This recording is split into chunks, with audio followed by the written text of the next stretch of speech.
The world is watching the Panama Canal, and for good reason. A historic drought has crippled this vital artery of global trade, leaving ships stranded and supply chains in chaos. The canal's water levels are at record lows, forcing authorities to slash daily transits. Shipping costs are soaring, delays are mounting, and the ripple effects are being felt worldwide. The world's reliance on this single 82-kilometer shortcut has never looked more precarious. Then, on October 11, 2025, a bombshell, Nicaragua and China announce a partnership to build a new, bigger interoceanic canal.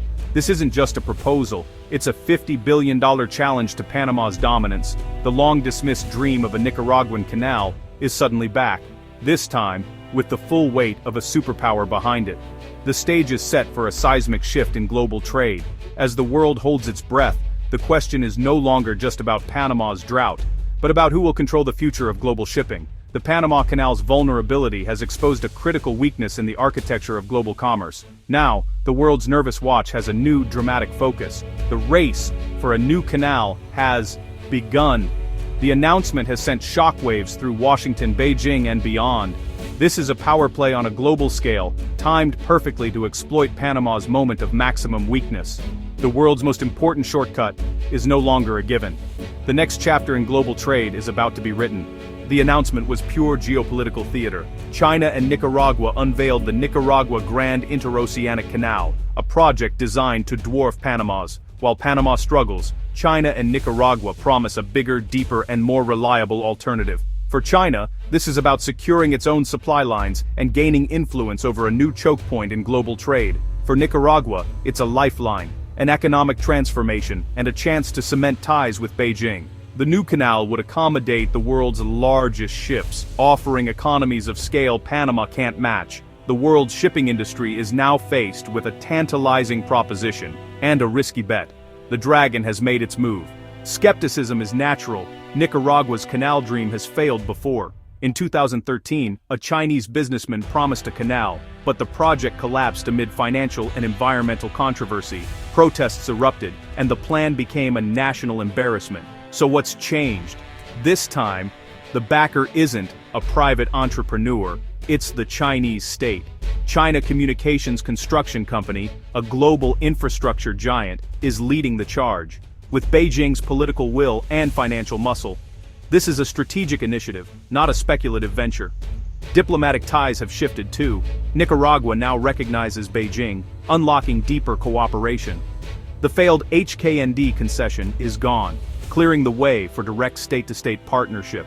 This isn't a repeat, it's a sequel, with a far more formidable protagonist. The stakes are higher, the players more powerful, and the world is watching. China is no longer just a potential investor, it is Nicaragua's most powerful international ally. This time, the dream has real momentum. The new canal plan is a radical departure from the past. The route avoids Lake Nicaragua, instead using the smaller Lake Solotlan to minimize environmental risk. The canal will stretch 278 miles, over 5 times longer than Panama's, and handle the world's largest ships.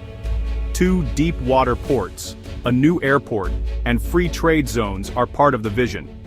China's state-owned CCCC is in the driver's seat, integrating the project into its Belt and Road Initiative.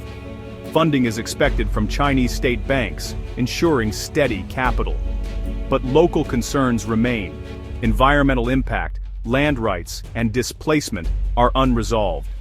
Many Nicaraguans fear the benefits will flow to foreign powers and elites, while ordinary citizens bear the costs. The government promises prosperity, but skepticism runs deep. The ghosts of past promises linger. This canal is about more than trade, it's about power. For China, it's a bold move to expand influence in America's backyard, challenging the U.S. Monroe Doctrine. A Chinese-controlled canal would give Beijing leverage over global shipping and a critical advantage in any future confrontation. For the U.S., the prospect is a strategic nightmare, threatening its influence and military mobility. Washington's response has been a mix of public dismissal and private alarm. The ripple effects could realign Latin America, drawing countries closer to China's orbit. Panama faces an existential threat to its monopoly and economy. The Canal Authority is racing to solve its water crisis, but time is short. Every ship delayed in Panama is a future customer for Nicaragua. The race is on, and the stakes could not be higher. This is a contest for regional dominance, and the world is watching. The US must now decide how to respond to a challenge it never expected. The balance of power in the Americas is shifting. The world now waits. The announcement is made, but the first shovel has yet to hit the ground. Environmental groups and international watchdogs are mobilizing, demanding transparency and accountability. Washington must decide: pressure, partnership, or competition. For the shipping industry, uncertainty reigns. Do they bet on Panama, or plan for a Nicaraguan future? The decisions made now will shape global trade for decades. The Nicaragua Canal could be a transformative engine of progress, or a monument to hubris. The world is watching to see if this dream will finally become reality.